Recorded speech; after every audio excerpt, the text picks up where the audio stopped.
ಪ್ರಿಯ ವೀಕ್ಷಕರೇ, ನಾಗರತ್ನ ಕಿಚನ್ಗೆ ಸ್ವಾಗತ. ನಾನಿವತ್ತು ನಿಮಗೆ ಬಾದುಷಾ ಮಾಡೋದನ್ನು ಹೇಳ್ಕೊಡ್ತಾ ಇದ್ದೀನಿ.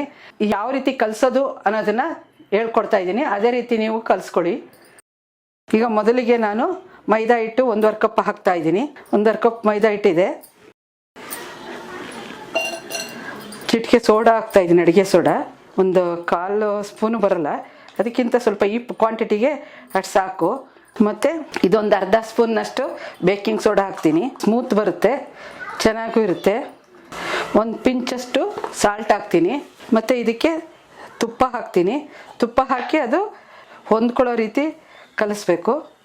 1-2 ಸ್ಪೂನ್ನಷ್ಟು ತುಪ್ಪ ಹಾಕ್ಕೊಂಡಿದ್ದೀನಿ. ಈಗ ಇದನ್ನು ಈ ರೀತಿ ಮಿಕ್ಸ್ ಮಾಡ್ಕೊಳ್ಳಿ. ಈ ರೀತಿ ಹಿಟ್ಟಿಗೆ ಚೆನ್ನಾಗಿ ಹೊಂದ್ಕೋಬೇಕು. ತುಪ್ಪ ಜಾಸ್ತಿ ಹಾಕ್ಬಿಟ್ರೂ ಬಾದುಷಾ ಸರಿಯಾಗಿ ಬರಲ್ಲ, ತುಂಬಾ ಒಡ್ಕೊಂಬಿಡುತ್ತೆ. ಎಲ್ಲ ಹಿಟ್ಟಿಗೂ ತುಪ್ಪ ಹಿಡ್ಕೋಬೇಕು, ಆ ರೀತಿ ಕಲಿಸ್ಕೊಳ್ಳಿ.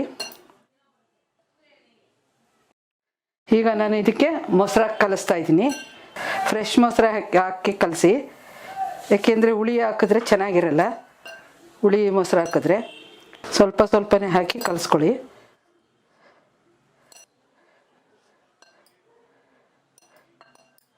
ಸ್ವಲ್ಪ ಜಾಸ್ತಿ ನೀರಾಯಿತು ಅಂತಂದರೆ ಸ್ವಲ್ಪ ಮೈದಾ ಹಿಟ್ಟು ಹಾಕ್ಕೊಡಿ.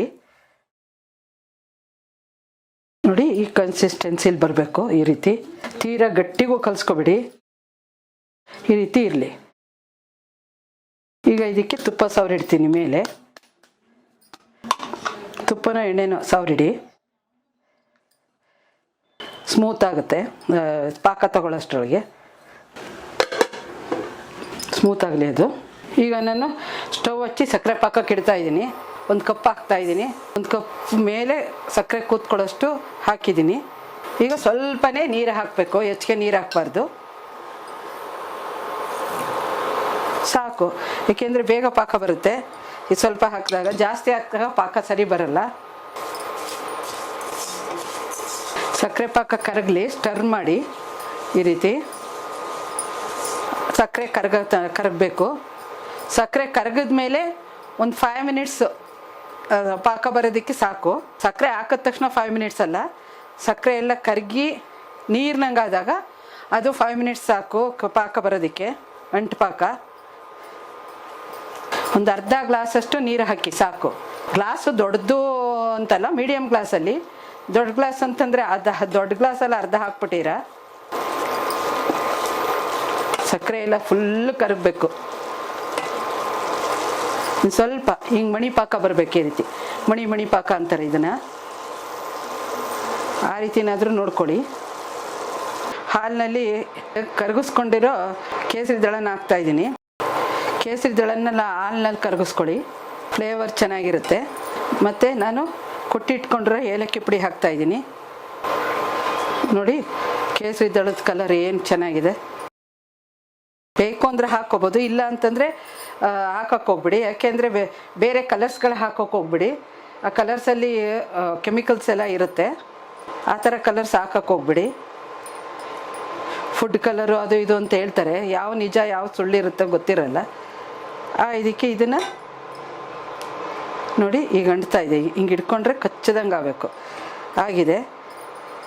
ಈಗ ನಾನು ಆಫ್ ಮಾಡಿದ್ದೀನಿ ಸ್ಟವ್ನ. ಈಗ ನೋಡಿ, ಈ ರೀತಿ ಆಗಿದೆ. ಈಗ ಸ್ಮೂತಾಗಿ ಈ ರೀತಿ ಸ್ಮೂತಾಗಿ ಆಗಬೇಕು. ನೋಡಿ, ಈ ರೀತಿ ಇಟ್ಟು ತುಂಬ ಗಟ್ಟಿ ಕಲಿಸ್ಕೊಳಕ್ಕೆ ಹೋಗ್ಬಿಡಿ. ಈಗ ಇದನ್ನು ಮೇಲೆ ತುಪ್ಪ ಹಾಕಿದ್ನಲ್ಲ, ಅದನ್ನು ಸ್ವಲ್ಪ ಮಿದ್ದಿಸ್ತೀನಿ ಈ ರೀತಿ. ಹಾಗೆ ಕೈನಲ್ಲಿ ಯಾವ ರೀತಿ ಮಾಡೋದು ಅನ್ನೋದನ್ನು ಸಿಂಪಲ್ಲಾಗಿ ತೋರಿಸ್ಕೊಡ್ತೀನಿ. ಈ ರೀತಿ ಉಂಡೆಗಳು ಮಾಡ್ಕೊತಾ ಇದ್ದೀನಿ. ಸ್ವಲ್ಪ ಮೀಡಿಯಮ್ ಸೈಜ್ ಉಂಡೆನೇ ಮಾಡ್ಕೊಳ್ಳಿ. ದಪ್ಪ ಆದರೆ ಒಳಗಡೆ ಬೆಂದಿರಲ್ಲ. ಕೈಗೇನು ಎಣ್ಣೆ ಸವರ್ಕೊಳ್ಳೋ ಅವಶ್ಯಕತೆ ಇಲ್ಲ. ಉಂಡೆ ಕಟ್ಟುವಾಗ ತುಪ್ಪ ಹಾಕಿರ್ತೀವಲ್ಲ, ಆ ಜಿಡ್ಡೆ ಇರುತ್ತೆ. ನೋಡಿ, ಈ ರೀತಿ ಒತ್ತುಬಿಟ್ಟು ಈ ರೀತಿ ಒತ್ತುಬಿಟ್ಟು ನೋಡಿ, ಈ ರೀತಿ ಶೇಪ್ ಮಾಡ್ಕೊತೀನಿ.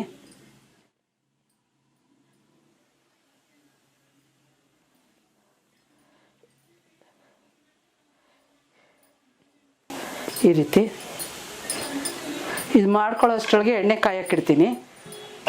ಎಣ್ಣೆ ಹಾಕ್ತಾಯಿದ್ದೀನಿ.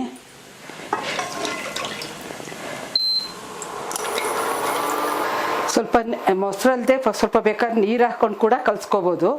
ಮೊಸರು ಹಾಕಿದ್ರೆ ಚೆನ್ನಾಗಿರುತ್ತೆ. ಮೊಸರು ಸ್ವಲ್ಪ ಹಾಕಿ ಸ್ವಲ್ಪ ನೀರು ಹಾಕ್ಕೊಂಡು ಕಲಿಸ್ಕೊಳ್ಳಿ. ಈ ಶೇಪ್ ಏನು ಉಳ್ಕೊಂಡ್ರಲ್ಲ ಆದರೂ ಮಾಡ್ತಾಯಿದ್ದೀನಿ.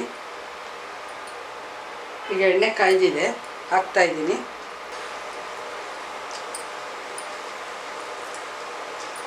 ಇದು ಬೊಂಬಣ್ಣ ಬರೋ ತನಕ ಕರಿಬೇಕು. ಇದನ್ನು ನಾನು ಮೀಡಿಯಮ್ ಫ್ಲೇಮಲ್ಲಿ ಇಡ್ತಾಯಿದ್ದೀನಿ. ಆಮೇಲೆ ಒಂದು 2 hours ಇಟ್ಟು ತಿನ್ನಿ, ಇಲ್ಲಾಂದ್ರೂ 1 hour ಇಟ್ಟು ತಿನ್ನಿ ಅಂತ ಹೇಳ್ತೀನಲ್ಲ, ಯಾಕೆಂದರೆ ಪಾಕ ಎಲ್ಲ ಇನ್ನೂ ಚೆನ್ನಾಗಿ ಸೆಟ್ರೇಟ್ ಆಗಿರುತ್ತೆ. ಇದಕ್ಕೆ ಆ ರೀತಿ ಇಟ್ಟು ತಿನ್ನಿ ಅಂತ ಹೇಳಿದ್ದು ನಾನು. ಮೀಡಿಯಮ್ ಫ್ಲೇಮಲ್ಲಿ ಬೇಯಿಸಿ, ಯಾವುದೇ ಸ್ವೀಟ್ ಆದರೂ ಅಷ್ಟೇ ಮೀಡಿಯಮ್ ಫ್ಲೇಮಲ್ಲಿ ಬೇಯಿಸಿ. ಒಳಗಡೆ ಎಲ್ಲ ಬೇಯಬೇಕಲ್ಲ, ಇದರಿಂದ ಸ್ವೀಟ್ ಮಾಡುವಾಗ ನಿಧಾನ ಆಗುತ್ತೆ, ಯಾಕೆಂದರೆ ಮೀಡಿಯಮ್ ಫ್ಲೇಮಲ್ಲಿ ಬೇಯಿಸ್ಬೇಕಲ್ವ. ಒಳಗಡೆ ಎಲ್ಲ ಹಿಟ್ಟೆಲ್ಲ ಬೇಯಬೇಕು. ಇದನ್ನು ಈ ರೀತಿ ಹಿಟ್ಟು ಮಾಡಿಬಿಟ್ಟು ಬೇಕಾದರೆ ಅವನಲ್ಲೂ ಇಡ್ಬೋದು. ಜಾಸ್ತಿ ತುಪ್ಪ ಹಾಕಿದ್ರೆ ಏನಾಗುತ್ತೆ, ಈ ರೀತಿ ಮಾಡುವಾಗ ಎಲ್ಲ ಒಡ್ಕೊಂಡ್ಬಿಡುತ್ತೆ. ಇದಕ್ಕೆ ನಾನು ಎಷ್ಟು ಪ್ರಪೋರ್ಷನಲ್ಲಿ, ಎಷ್ಟು ಹಿಟ್ಟಿಗೆ ಎಷ್ಟು ಪ್ರಪೋರ್ಷನ್ ಹಾಕಬೇಕು ಅನ್ನೋದನ್ನು ಹೇಳ್ಕೊಟ್ಟಿದ್ದೀನಲ್ಲ, ಆ ರೀತಿ ಹಾಕಿ ಸಾಕು.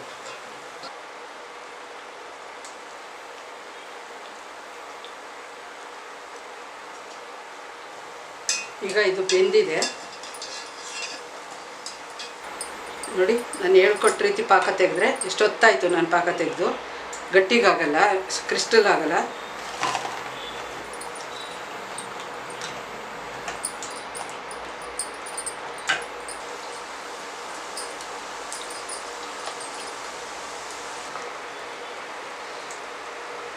ಈಗ ಪಾಕದಿಂದ ಎತ್ತಾಕ್ತಾ ಇದ್ದೀನಿ. ಹಿಟ್ಟನ್ನು ತುಂಬ ಗಟ್ಟಿಗೆ ಕಲಿಸ್ಕೊಂಡ್ರೂ ಕೂಡ ಬಿರುಕು ಬಿಟ್ಕೊಳ್ಳುತ್ತೆ. ನಾನು ತೋರಿಸ್ಕೊಟ್ರೆ ರೀತಿ ಕಲಿಸ್ಕೊಳ್ಳಿ. ನೀರಿನಂಶ ಜಾಸ್ತಿ ಇದ್ದರೆ ಬಿರುಕು ಬಿಟ್ಕೊಂಡ್ಬಿಡುತ್ತೆ. ಅದಕ್ಕೆ ನಾನು ತೋರಿಸ್ಕೊಟ್ರೆ ರೀತಿ ನೀವು ಕಲಿಸ್ಕೊಳ್ಳಿ. ನಾನು ಈ ಪಾಕದಲ್ಲಿ 10 minutes ತನಕನೂ ಬಿಟ್ಟಿದ್ದೆ, ಯಾಕೆಂದರೆ ಚೆನ್ನಾಗಿ ಪಾಕ ಇರ್ಕೊಳ್ಳಿ ಅಂತ. ಏಕೆಂದರೆ ಇನ್ನೊಂದು ಒಬ್ಬೆ ಬೇಯಿಸೋಷ್ಟರೊಳಗೆ ಒಂದು 10 minutes ಆಗುತ್ತೆ. ಒಂದು ಒಬ್ಬೆ ಬೇಯಿಸೋದಕ್ಕೆ ಅಷ್ಟೋ ತನಕ ಇದ್ರ ಪಾಕದೊಳಗಡೆನೇ ಇರಲಿ, ಯಾಕೆಂದರೆ ಪಾಕ ಚೆನ್ನಾಗಿ ಹೀರ್ಕೋಬೇಕು. ಈಗ ನಾನು ಇದಾಗಿದೆ, ಇದು ನಾನೀಗ ಪಾಕದೊಳಗಡೆ ಹಾಕ್ತೀನಿ.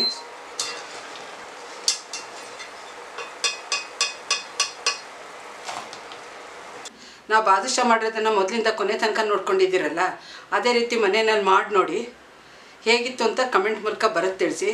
ಹಾಗೆ ನಾಗರತ್ನ ಕಿಚನ್ಗೆ ಸಬ್ಸ್ಕ್ರೈಬರ್ ಆಗಿ, ಪಕ್ಕದಲ್ಲೇ ಬರುವ ಬೆಲ್ ಐಕಾನನ್ನು ಸಹ ಒತ್ತಿ, ಯಾಕೆಂದರೆ ನಾನು ಮಾಡುವ ಹೊಸ ಅಡುಗೆ ನಿಮ್ಮನ್ನು ನೇರವಾಗಿ ಬಂದು ತಲುಪುತ್ತದೆ. ಮತ್ತು ನಾನು ಹೊಸ ಅಡುಗೆಯೊಂದಿಗೆ ನಿಮ್ಮನ್ನು ನಾನು ಭೇಟಿಯಾಗುತ್ತೇನೆ. ನಮಸ್ಕಾರ.